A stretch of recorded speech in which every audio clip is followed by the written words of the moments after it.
Why seniors who stop sitting live longer? Hello, everyone. Welcome back to John the Living. What if I told you that one of the most dangerous things you're doing each day is something that seems totally harmless? Sitting. Not just on the couch, not just while watching TV, but sitting for hours on end, day after day, without even realizing the damage it's doing. Studies now show that sitting too long is quietly aging your heart, your brain, and your body faster than you think. And the worst part, most seniors don't even know it's happening. But here's the good news. The fix is simple, and it works. It doesn't require a gym. It doesn't require special equipment.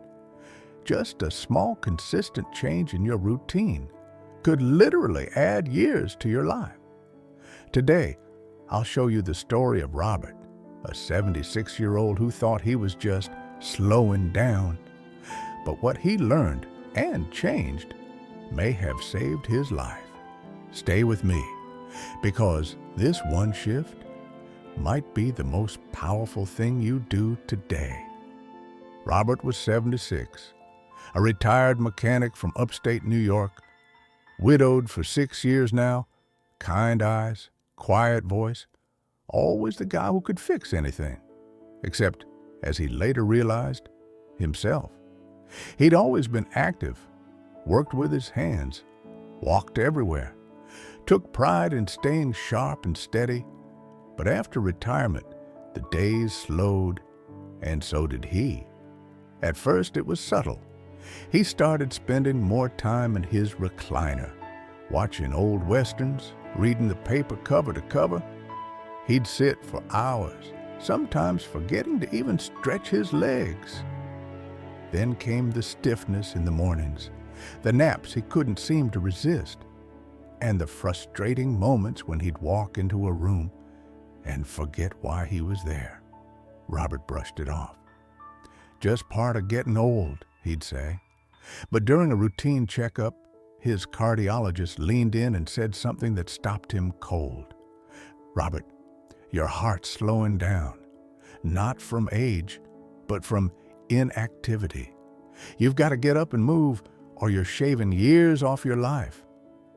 That single sentence hit him harder than any wrench he'd ever dropped on his foot, because deep down, he knew he'd traded motion for comfort, and it was costing him more than he realized.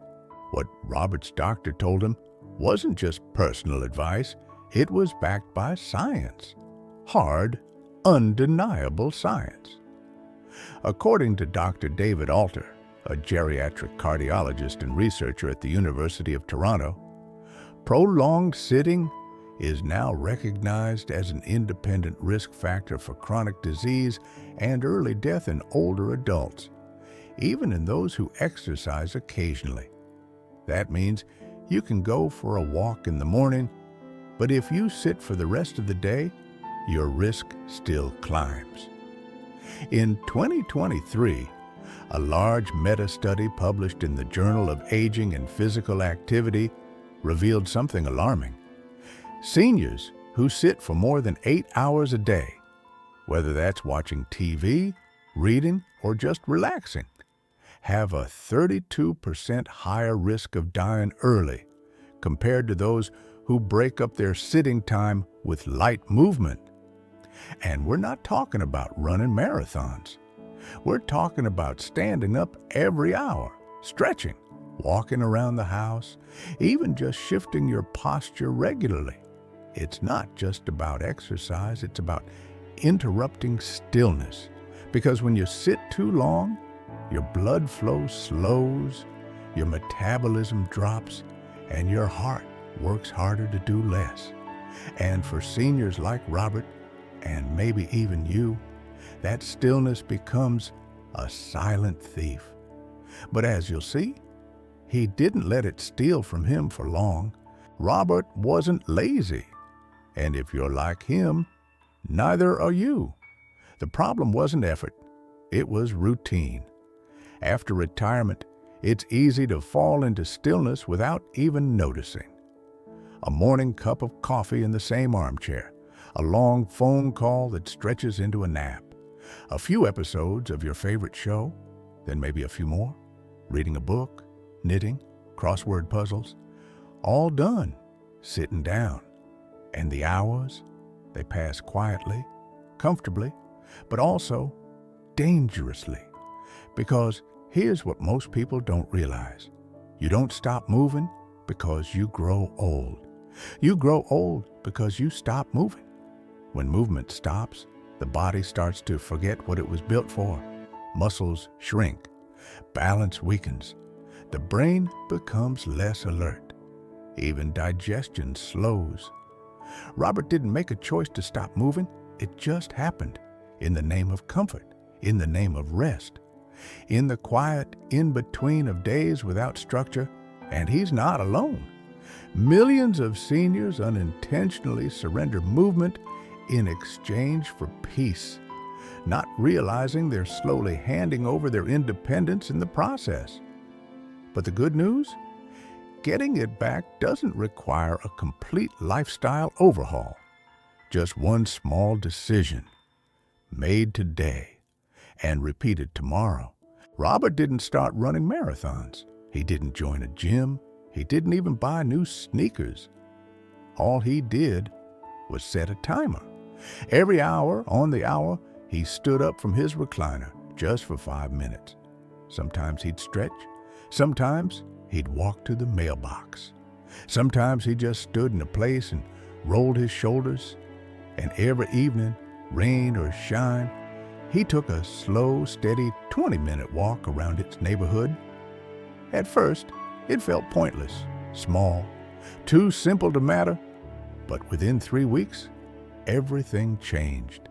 His sleep got deeper. The groggy, forgetful fog in his mind started to clear.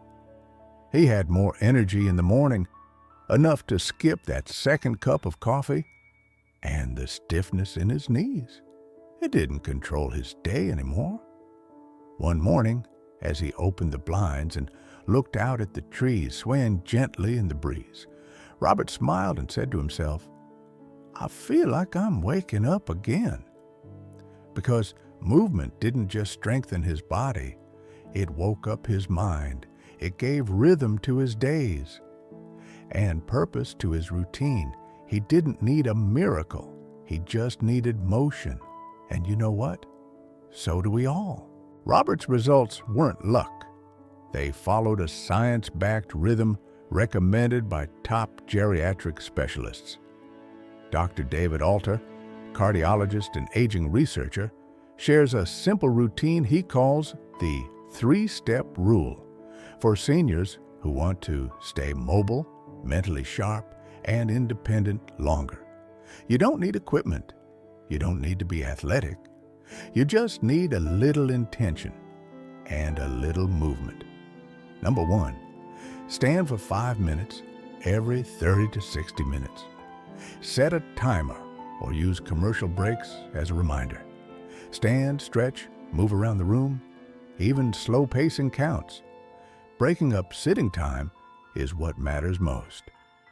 Number 2, add 20 to 30 minutes of low-impact movement daily. This could be a walk after dinner, light gardening, or even Tai Chi in your living room. The goal isn't speed, it's consistency. Number 3, do 10 sit-to-stands. Every morning from a sturdy chair, simply stand up and sit down 10 times. It strengthens legs, improves balance, and signals to your body, we're not done yet. Dr. Alter says, motion is medicine, especially after 60. The more often you move, the longer and better you live.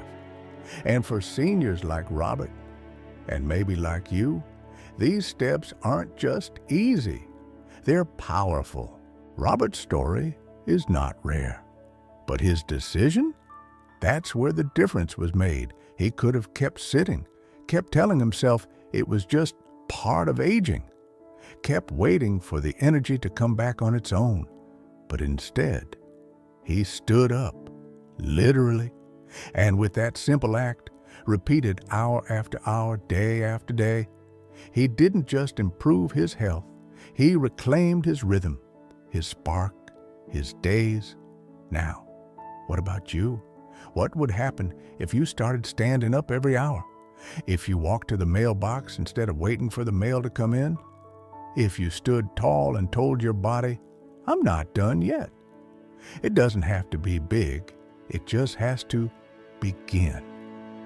So today, I invite you to make one small change. Stand, stretch, move, even just for 5 minutes. And if Robert's story inspired you, if it felt familiar, I'd love for you to subscribe to John the Living. This is where we have the real conversations that matter after 60. And before you go, tell me in the comments, where are you watching from today? Let's remind each other, we're still here, still strong, and still moving forward.